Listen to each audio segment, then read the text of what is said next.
प्रेमचंद की कहानी कफन। झोपड़े के द्वार पर बाप और बेटा दोनों एक बुझे हुए अलाव के सामने चुपचाप बैठे हुए हैं और अंदर बेटे की जवान बेबी बुधिया प्रसव वेदना में पछाड़ खा रही थी। रह रहकर उसके मुंह से ऐसी दिल हिला देने वाली आवाज निकलती थी कि दोनों कलेजा थाम लेते थे। जाड़ों की रात थी, प्रकृति सन्नाटे में डूबी हुई, सारा गांव अंधकार में लय हो गया था। घीसू ने कहा, मालूम होता है बचेगी नहीं, सारा दिन दौड़ते हो गया, जा देख तो आ। माधव चिढ़कर बोला, मरना ही तो है, जल्दी मर क्यों नहीं जाती, देखकर क्या करूं। तू बड़ा बेदर्द है बे, साल भर जिसके साथ सुख चैन से रहा, उसी के साथ इतनी बेवफाई। तो मुझसे तो उसका तड़पना और हाथ पांव पटकना नहीं देखा जाता। चमारों का कुनबा था और सारे गांव में बदनाम। घीसू एक दिन काम करता तो 3 दिन आराम करता। माधव इतना कामचोर था कि आधे घंटे काम करता तो दिन भर चिलम पीता, इसलिए उन्हें कहीं मजदूरी नहीं मिलती थी। घर में मुट्ठी भर भी अनाज मौजूद हो तो उनके लिए काम करने की कसम थी। जब 2-4 फाके हो जाते तो घीसू पेड़ पर चढ़कर लकड़ियां तोड़ लाता और माधव बाजार से बेच लाता, और जब तक वह पैसे रहते दोनों इधर उधर मारे मारे फिरते। गांव में काम की कमी न थी। किसानों का गांव था, मेहनती आदमी के लिए 50 काम थे, मगर इन दोनों को उसी वक्त बुलाते जब 2 आदमियों से एक का काम पाकर भी संतोष कर लेने के सिवा और कोई चारा न होता। अगर दोनों साधु होते तो उन्हें संतोष और धैर्य के लिए संयम और नियम की बिल्कुल जरूरत न होती। यह तो उनकी प्रकृति थी। विचित्र जीवन था इनका। घर में मिट्टी के 2-4 बर्तन के सिवा कोई संपत्ति नहीं। फटे चीथड़ों से अपनी नग्नता को ढाके हुए जिए जाते थे। संसार की चिंताओं से मुक्त, कर्ज से लदे हुए। गालियां भी खाते, मार भी खाते, मगर कोई गम नहीं। दिन इतने की वसूली की बिल्कुल आशा न रहने पर भी लोग उन्हें कुछ न कुछ कर्ज दे देते थे। मटर आलू की फसल में दूसरों के खेतों से मटर या आलू उखाड़ लाते और भून बांध कर खा लेते थे, या 10-5 ऊख उखाड़ लाते और रात को चूसते। घीसू ने इसी आकाशवृत्ति से 60 साल की उम्र काट दी और माधव भी सपूत बेटे की तरह बाप के ही पदचिन्हों पर चल रहा था। बिल्कुल उसका नाम और भी उजागर कर रहा था। इस वक्त भी दोनों अलाव के सामने बैठकर आलू भून रहे थे, जो कि किसी खेत से खोद लाए थे। घीसू की स्त्री का तो बहुत दिन हुए देहांत हो गया था। माधव का ब्याह पिछले साल हुआ था। जब से यह औरत आई थी, उसने इस खानदान की व्यवस्था की नींव डाली थी और इन दोनों बेगैरतों का दोजख भरती रहती थी। जब से वह आई, यह दोनों और भी आराम तलब हो गए थे, बल्कि कुछ अकड़ने भी लगे थे। कोई कार्य करने को बुलाता तो निर्व्याज भाव से दुगनी मजूरी मांगते। वही औरत आज प्रसव वेदना से मर रही थी और यह दोनों इसी इंतजार में थे कि वह मर जाए तो आराम से सोएं। घीसू ने आलू निकालकर छीलते हुए कहा, जाकर देख तो क्या दशा है उसकी। चुड़ैल का फिसाद होगा और क्या, यहाँ तो ओझा भी 1 रुपया मांगता है। माधव को भय था कि वह कोठरी में गया तो घीसू आलूओं का बड़ा भाग साफ कर देगा। बोला, मुझे वहां जाते डर लगता है। डर किस बात का है, मैं तो यहाँ हूँ ही, तो तुम्हें जाकर देखो ना। मेरी औरत जब मरी थी तो मैं 3 दिन तक उसके पास से हिला तक नहीं, और फिर मुझसे लजाएगी कि नहीं। जिसका कभी मुंह नहीं देखा, आज उसका उगड़ा हुआ बदन देखूं, उसे तन की सुध भी तो न होगी। मुझे देख लेगी तो खुलकर हाथ पांव भी न पटक सकेगी। मैं सोचता हूँ कोई बाल बच्चा हुआ तो क्या होगा। सूंठ, गुड़, तेल कुछ भी तो नहीं है घर में, सब कुछ आ जाएगा, भगवान दे तो। जो लोग अभी 1 पैसा नहीं दे रहे हैं, वही कल बुलाकर रुपए देंगे। मेरे 9 लड़के हुए, घर में कभी कुछ न था, मगर भगवान ने किसी न किसी तरह बेड़ा पार ही लगाया। जिस समाज में दिन रात मेहनत करने वालों की हालत उनकी हालत से कुछ बहुत अच्छी न थी, और किसानों के मुकाबले में वे लोग जो किसानों की दुर्बलताओं से लाभ उठाना जानते थे कहीं ज्यादा संपन्न थे, वहां इस तरह की मनोवृत्ति का पैदा हो जाना कोई अचरज की बात न थी। हम तो कहेंगे घीसू किसानों से कहीं ज्यादा विचारवान था, और किसानों के विचार शून्य समूह में शामिल होने के बदले बैठकबाजों की कुत्सित मंडली में जा मिला था। हाँ, उसमें यह शक्ति न थी कि बैठकबाजों के नियम और नीति का पालन करता, इसलिए जहाँ उसकी मंडली के और लोग गांव के सरगना और मुखिया बने हुए थे, उस पर सारा गांव उंगली उठाता था। फिर भी उसे यह तस्कीन तो थी ही कि अगर वह फटेहाल है तो कम से कम उसे किसानों की सी जी तोड़ मेहनत तो नहीं करनी पड़ती, और उसकी सरलता और निरीहता से दूसरे लोग बेजा फायदा तो नहीं उठाते। दोनों आलू निकाल निकाल कर जलते जलते खाने लगे। कल से कुछ नहीं खाया था, इतना सब्र न था कि ठंडा हो जाने दे। कई बार दोनों की जबानें जल गई। छिल जाने पर आलू का बाहरी हिस्सा जबान, हलक और तालू को जला देता था, और उस अंगारे को मुंह में रखने से ज्यादा खैरियत इसी में थी कि वह अंदर पहुंच जाए। वहां उसे ठंडा करने के लिए काफी सामान थे, इसलिए दोनों जल्द जल्द निकल जाते। हालांकि इस कोशिश में उनकी आंखों से आंसू निकल आते। यीशु को उस वक्त ठाकुर की बारात याद आई जिसमें 20 साल पहले वह गया था। उस दावत में उसे जो तृप्ति मिली थी वह उसके जीवन में एक याद रखने लायक बात थी, और आज भी उसकी याद ताजी थी। बोला वह बोझ नहीं भूलता। तब से फिर उस तरह का खाना और भरपेट नहीं मिला। लड़की वालों ने सबको भर पेट पूड़ियाँ खिलाई थी, सबको, छोटे बड़े सबने पूड़ियाँ खाई, और असली घी की चटनी, रायता, 3 तरह के सूखे साग, एक रसेदार तरकारी, दही, चटनी, मिठाई। अब क्या बताऊं कि उस भोज में क्या स्वाद मिला। कोई रोक टोक नहीं थी, जो चीज चाहो मांगो, जितना चाहो खाओ। लोगों ने ऐसा खाया कि किसी से पानी न पिया गया।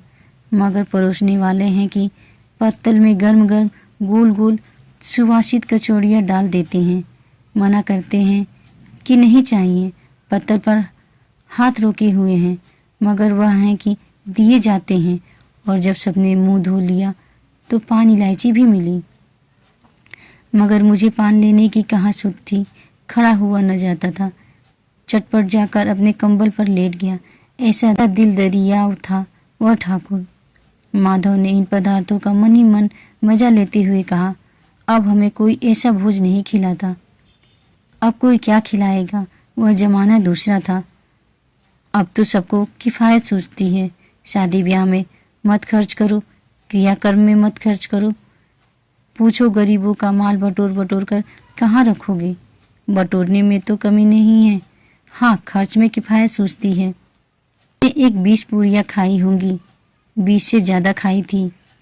मैं 50 खा जाता, 50 से कम मैंने न खाई होंगी। अच्छा पका था, तू तो मेरा आधा भी नहीं है।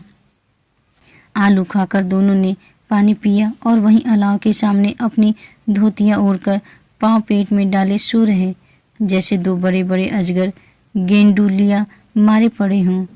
और बुधिया अभी तक करा रही थी। सवेरे माधव ने कोठरी में जाकर देखा तो उसकी स्त्री ठंडी हो गई थी। उसके मुंह पर मक्खियां भी नक रही थी। पथराई हुई आंखें ऊपर टंगी हुई थी। सारी देह धूल से लथपथ हो रही थी। उसके पेट में बच्चा मर गया था। मादा भागा हुआ घीसू के पास आया। फिर दोनों जोर जोर से हाय हाय करने और छाती पीटने लगे। पड़ोस वालों ने यह रोना धोना सुना तो दौड़े हुए आए और पुरानी मर्यादा के अनुसार इन अभागों को समझाने लगे। मगर ज्यादा रोने पीटने का अवसर न था। कफन की और लकड़ी की फिक्र करनी थी। घर में तो पैसा इस तरह गायब था जैसे चील के घोंसले में मांस।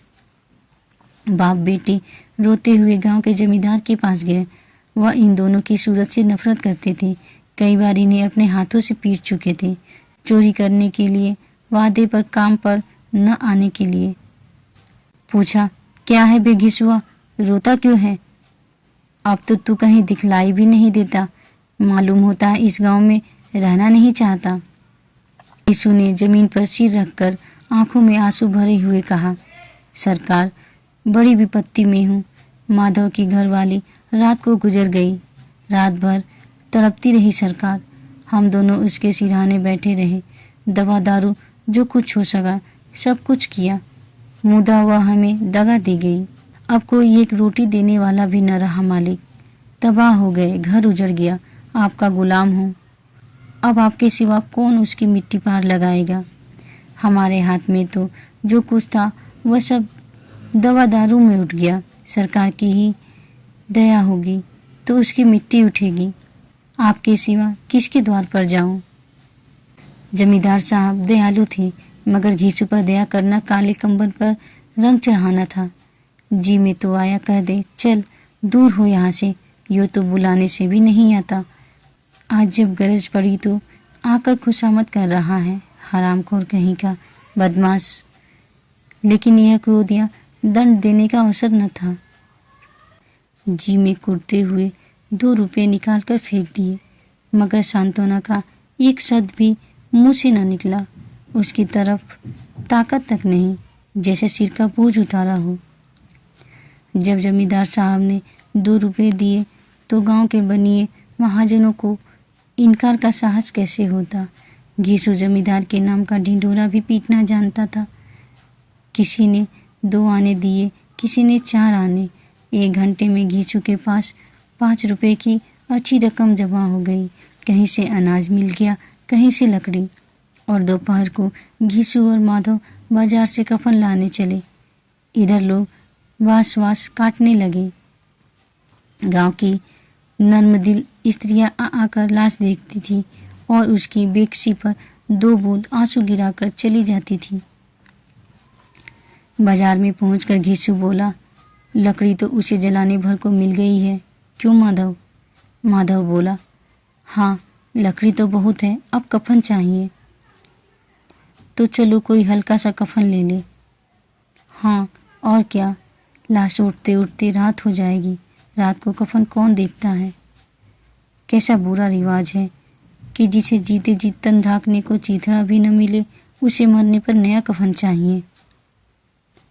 कफन लाश के साथ जल ही तो जाता है, और क्या रखा रहता है। यही 5 रुपये पहले मिलते तो कुछ दवा दारू कर लेते। दोनों एक दूसरे के मन की बात ताड़ रहे थे। बाजार में इधर उधर घूमते रहे, कभी इस बजाज की दुकान पर गए, कभी उसकी दुकान पर। तरह तरह के कपड़े, रेशमी और सूती देखे, मगर कुछ जचा नहीं। यहाँ तक कि शाम हो गई। तब दोनों न जाने किस दैवी प्रेरणा से एक मधुशाला के सामने जा पहुँचे और जैसे किसी पूर्व निश्चित व्यवस्था से अंदर चले गए। वहाँ जरा देर तक दोनों असमंजस में खड़े रहे। फिर घीसू ने गद्दी के सामने जाकर कहा, साहू जी 1 बोतल हमें भी देना। उसके बाद कुछ चिखोना आया, तली हुई मछली आई और दोनों बरामदे में बैठकर शांतिपूर्वक पीने लगे। कई कुजिया ताबड़तोड़ पीने के बाद दोनों सुरूर में आ गए। घीसू बोला, कफन लगाने से क्या मिलता, आखिर जल ही तो जाता, कुछ बहू के साथ तो न जाता। मादा आसमान की तरफ देखकर बोला, मानव देवताओं को अपनी निष्पापता का साक्षी बना रहा हो, दुनिया का दस्तूर है। नहीं लोग बाभनों को हजारों रुपए क्यों दे देते हैं, कौन देखता है, परलोक में मिलता है या नहीं। बड़े आदमियों के पास धन है, फूके, हमारे पास फूकने को क्या है। लेकिन लोगों को जवाब क्या दोगे, लोग पूछेंगे नहीं कफन कहाँ है। घीसू हंसा, अभी कह देंगे कि रुपए कमर से खिसक गए। बहुत ढूंढा, मिले नहीं, लोगों को विश्वास न आएगा, लेकिन फिर वही रुपए देंगे। माधव भी हंसा इस अनपेक्षित सौभाग्य पर। बोला, बड़ी अच्छी थी बेचारी, मरी तो खूब खिला पिला कर। आधी बोतल से ज़्यादा उड़ गई। घीसू ने 2 सेर पुड़िया मंगाई। चटनी, अचार, कलेजिया। शराब खाने के सामने ही दुकान थी, माधव लपक कर 2 पत्तलों में सारे सामान ले आया। पूरा 1.5 रुपया खर्च हो गया। सिर्फ थोड़े से पैसे बच रहे। दोनों इस वक्त इस स्थान में बैठे पूड़ियाँ खा रहे थे जैसे जंगल में कोई शेर अपना शिकार उड़ा रहा हो। न जवाबदेही का खौफ था, न बदनामी की फिक्र। इन सब भावनाओं को उन्होंने बहुत पहले ही जीत लिया था। घीसू दार्शनिक भाव से बोला, हमारी आत्मा प्रसन्न हो रही है तो क्या उसे पुण्य न होगा? माधव ने श्रद्धा से सिर झुकाकर तस्दीक की, जरूर से जरूर होगा। भगवान तुम अंतर्यामी हो, उसे बैकुंठ ले जाना। हम दोनों हृदय से आशीर्वाद दे रहे हैं।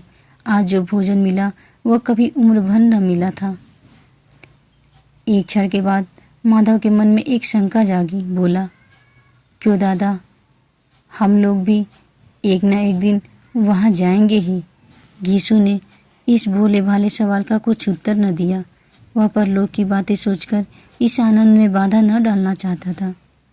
जो वहाँ हम लोगों से पूछे कि तुमने हमें कफन क्यों नहीं दिया तो क्या कहोगे? कहेंगे तुम्हारा सिर। पूछेगी तो जरूर। तू कैसे जानता है कि उसे कफन न मिलेगा? तू मुझे ऐसा गधा समझता है?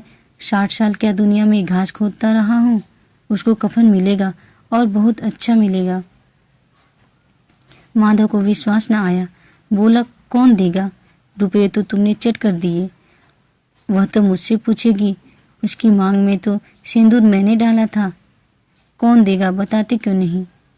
वही लोग देंगे जिन्होंने अब की दिया। हाँ, अब की रुपए हमारी हाथ न आएंगे। जो जो अंधेरा बढ़ता था और सितारों की चमक तेज होती थी, मधुशाला की रौनक भी बढ़ती जाती थी।